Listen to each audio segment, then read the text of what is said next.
নির্বাচন কমিশনে যাচ্ছে ইন্ডিয়া জোট তৃণমূলের কাছে যেতে পারে, তাতে কি আছে? সিআরপিসি আইপিসি তো আর কেউ বদলে দিতে পারবে না। উনি তো এর আগে দিল্লি কোর্ট, হাইকোর্ট সব করেছেন, ভবিষ্যতেও করতে পারবেন। আইনি লড়াই করার সুযোগ ভারতবর্ষের সংবিধান সবাইকে দিয়েছে। কিন্তু আমার মনে হয়েছে, আমি দীর্ঘদিন জনপ্রতিনিধি থাকার সুবাদে, ইলেকশন কমিশনে এখানে খুব বড় রোল নেই। তবে ইলেকশন কমিশনে যে কেউ যেতে পারেন এবং ইলেকশন কমিশনেরও উচিত সকলের কথা শোনা। তারা সেটা করেন। ইলেকশন কমিশন স্বায়ত্তশাসিত সংস্থা, সাংবিধানিক সংস্থা, তারা সবার কথা শোনেন এবং তারা জানে ভারতবর্ষের পার্লামেন্ট তো মহান। সেই পার্লামেন্ট ইলেকশন কমিশনকে কি করতে হবে বলে দিয়েছে, জুডিশিয়ারিকেও বলা আছে কি করতে হবে। আমরা যারা ল মেকার, এমপি, এমএলএ, আমাদেরও বলে দিয়েছে কি করতে হবে। আজকে চন্দ্রনাথ সিনহা মন্ত্রী, তার বাড়িতে তিনি দুর্নীতির সঙ্গে যুক্ত, চাকরি বেচেছেন এবং কেষ্টমণ্ডলের সঙ্গে ভাগাভাগিতে ছিলেন। বাড়িতে রেড করলে হবে না, এদেরকে ঢোকানো উচিত, এদেরকে জেলে রেখে কাস্টডি ট্রায়াল করানো।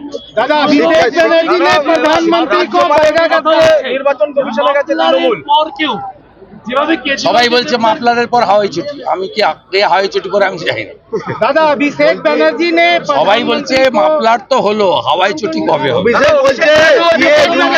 प्रधानमंत्री को बहिरागत कहा है और अभिषेक बनर्जी ने प्रधानमंत्री को आउटसाइडर कहा है और यूसुफ पठान को बाहर से लाके लड़ा रहे। इस बारे में ये दोगला राजनीति है, फिरका परस्ती बोलता है ना। टीएमसी ने ये काम किया। हम सब भारतीय है, हमारी पहले परिचय है, हम भारतीय है। We all are Indian, Hindustan का आदमी है। इसमें टीएमसी ने 21 साल का चुनाव में खास करके बाहरी, बिहारी, आउटसाइडर, गुजराती, ये सब उन्होंने ही नारा दिया। लेकिन उसका बाद टीएमसी का इस तरीके से जो घटिया कैंपेन, इसका बाद ये 6 लोग, जो 6 अपने 3 राज्यसभा का मेंबर और 3 लोकसभा का प्रत्याशी, आप इसको पूछिए ना, साकेत गोखले को पूछिए, सुष्मिता देव जी को पूछिए और शतरूपा घोष सरदेसाई जी को पूछिए।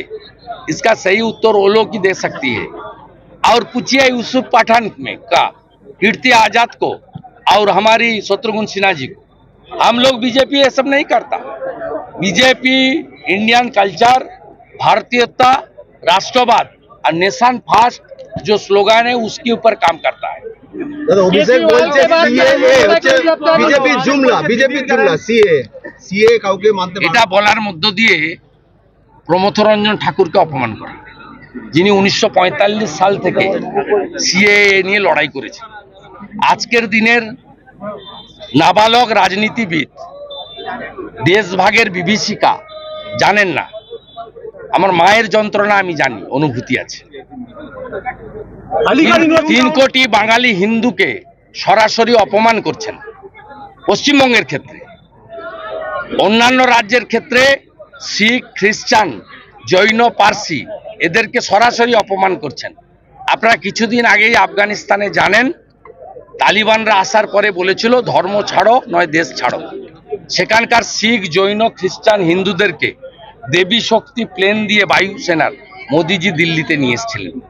তাই এই নাবালক সিএর গুরুত্ব অনুধাবন করতে জানেন না, যার পড়াশোনা উচ্চ মাধ্যমিক পাস পর্যন্ত, তিনি সংসদে একদিনও যান না, অ্যাটেন্ডেন্স মনে হয় 1 না 2%। তিনি সংসদে তার টার্মে, 2টো টার্মে 2বার মাত্র বক্তব্য রেখেছেন, কোশ্চেন অ্যান্সারে থাকেন না।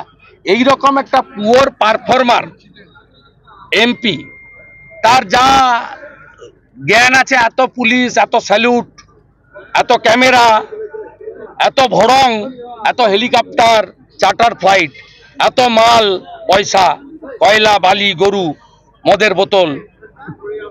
আমি বলতাম না ডিয়ার লটারি, প্রমাণ হচ্ছে তো আজকে, প্রমাণ হচ্ছে তো। ডিয়ার লটারি প্রমাণ হচ্ছে কাকে মাল দিয়েছে 600 কোটি। অতএব এই ধরনের কথাবার্তা বলবে। ভোট যদি মানুষ দিতে পারে, আর পুলিশকে বললাম না এখানে তালিকা করে, এই যে দেখুন এখানে 3 বছর হয়ে গেছে, তাদেরকে সরাতে হবে গোটা ভারতে। এখানে দেখুন 10টা অফিসারকে লাইনে ক্লোজ করে রেখেছে, ভাবছে খবর পাবেন না। আমাদের এমপি সব বের করে নিয়েছে, সরাতে হবে। এই পুলিশকে নিউট্রাল করলে মানুষ ভোট দিতে পারলে যা আর হবে। আর তৃণমূলের বিষয়ে আমাদের বেশি বলার দরকার নেই, মনোরঞ্জন ব্যাপারীকে জিজ্ঞেস করুন, ও তৃণমূলের ভিতরে যা আছে বলে দেবে।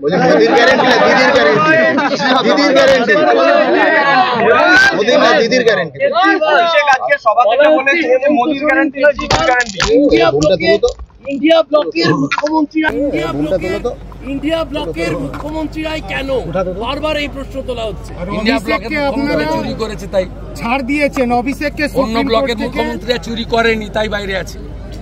অভিষেককে দাদা নবীন পট্টনায়ক চুরি করেনি তাই বাইরে আছে। দাদা অভিষেককে আপনারা ছাড় দিয়েছেন, মোদির গ্যারান্টি নয় কোর্ট থেকে রক্ষা করা অভিষেক বলেছে। অধীর চৌধুরী ও থার্ড হবে এবারে, মানে নির্মল সাহাজি। কান্নাকাটি ধরা পড়েছে মাফলার, এবার যাবে হাওয়াই চটি, তাই তো? যতই করো কান্নাকাটি ধরা পড়েছে মাফলার, এবার যাবে তা হাওয়াই চটির পালা এসে গেছে। তাই হাওয়াই চটি জানে যে আমার অবস্থা কি হতে চলেছে। আপনারা কে আছে সিপিএম পার্টি? সিপিএমটা কোথাও আছে? আছে কোথাও? ভোট কাটার জন্য দাঁড়িয়েছে।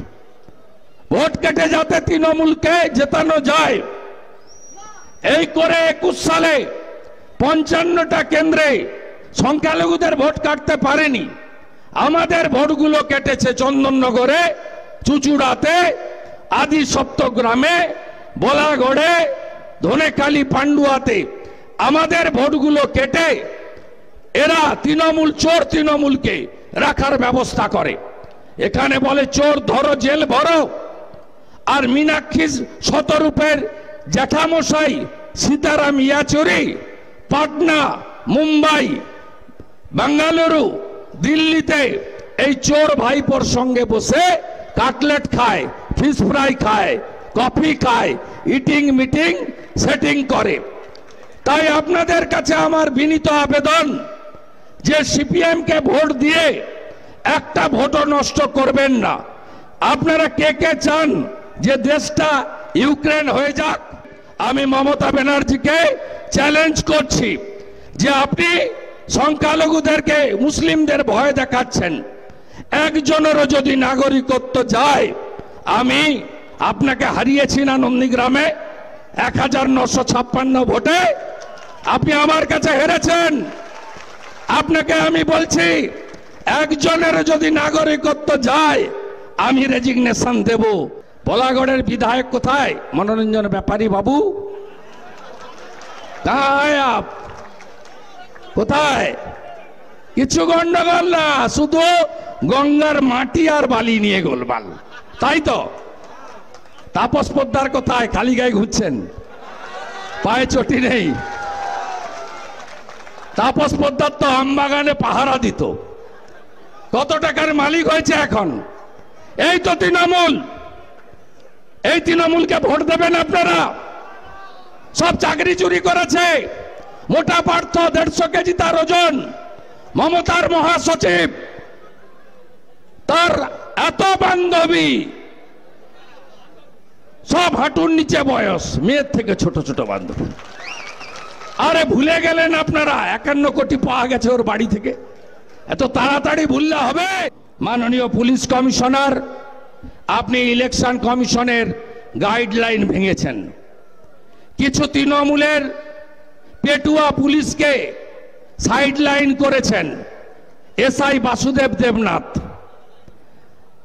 আপনার present place of posting line or CPC, SI Prabhat Chatterjee, SI Tarun Kumar Guha, SI Sushanta Chowdhury, SI Sushanta Kole, SI Mrityunjoy Tewari, SI Ashis Kumar Roy, LSI Dola Mukherjee, LSI Uma Rani Ghosh, LSI Tanushree Adhikari, SI Shyamal Banerjee, SI Tapas Hazra, ARSI Prasanta Das, ARSI Baidyanath Mishra, ARSI Sushanta Sarkar, এটা নিয়ে গেলাম আমি।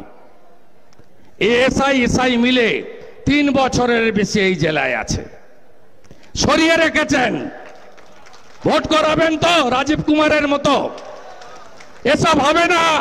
এবারে অন্য ভোট দেখবেন আপনারা, অন্য ভোট দেখবেন। ধনেখালি রেডি তো? প্রস্তুত তো? বাড়াবাড়ি করতে দেব না কোথাও। আর মাননীয় কেডি একটু কম লাফান, একটু কম লাফান।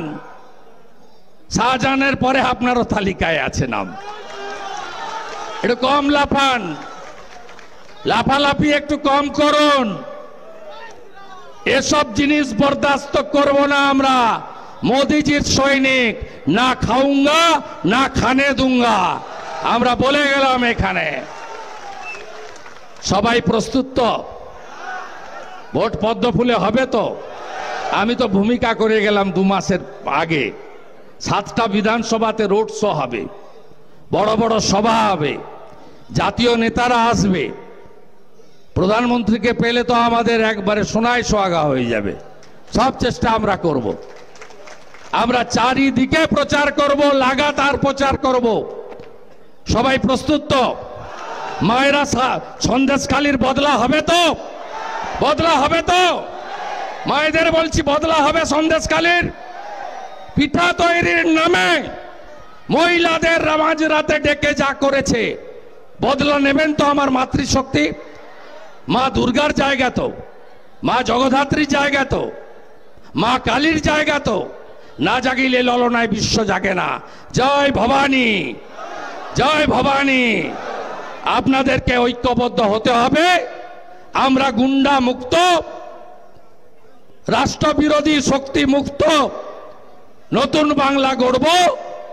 এবং যে বাংলায় পেটে ভাত, হাতে কাজ, মাথায় ছাদ, অর্থাৎ রামরাজ্য ভারতীয় জনতা পার্টি দেবে। 2 কোটি বেকার, বাড়ি প্রতি চাকরি বিজেপির স্বপ্ন। ভাইপো, বর্ধমানের কাটোয়াতে একটু আগে প্রধানমন্ত্রীর বক্তব্য দেখাচ্ছেন 21 সালে। এরপরের সভাতে আমি আপনার পিসির বক্তব্য শোনাবো। আপনার পিসি 21-এর আগে বলেছিল ডবল ডবল চাকরি। কার কার হয়েছে ডবল ডবল চাকরি? কার হয়েছে? শিল্প আনাবো। কত শিল্প গেল? গোন্দলপাড়া জুট মিল বন্ধ করলো কে? মমতা ব্যানার্জি। আবার কে? ভদ্রেশ্বর জুট মিল বন্ধ করলো কে? মমতা ব্যানার্জি। আবার কে? তেলেনীপাড়া জুট মিল বন্ধ করলো কে? ডানকুনির বিস্কুট তৈরি কারখানা বন্ধ করলো কে? ডাবরের কারখানা মধ্যপ্রদেশ ভাগালো কে? সিঙ্গুরে তৈরি হওয়া কারখানাকে ডিনামাইট দিয়ে ধ্বংস করেছে কে? তাই এর হাত থেকে বাংলাকে বাঁচাতে হবে। মায়েরা বলবেন, রাজস্থানের মতো বিজেপি সরকার রাজ্যে এলে 450 টাকার গ্যাস বলবেন। এমনিতেই তো জেনারেল গ্যাস 800 টাকা করে দিয়েছেন মোদিজি, আর উজালা 500 টাকা করে দিয়েছেন, নারী দিবসে 100 টাকা করে কমিয়ে। আর লক্ষ্মীর ভান্ডার আমরা মধ্যপ্রদেশে দিই, লাডলি বাহিন 3000 টাকা করে। বিজেপিকে আনুন, বিজেপিকে আনুন। বেকারত্বের সমাধান, শিল্প এবং সামাজিক কল্যাণে ভাতা সহ সব বৃদ্ধি বিজেপি করবে। ডবল ইঞ্জিন সরকার হবে। তার আগে লকেট চট্টোপাধ্যায়কে জিতাতে হবে। এই আবেদন রেখে আমার কথা শেষ করলাম।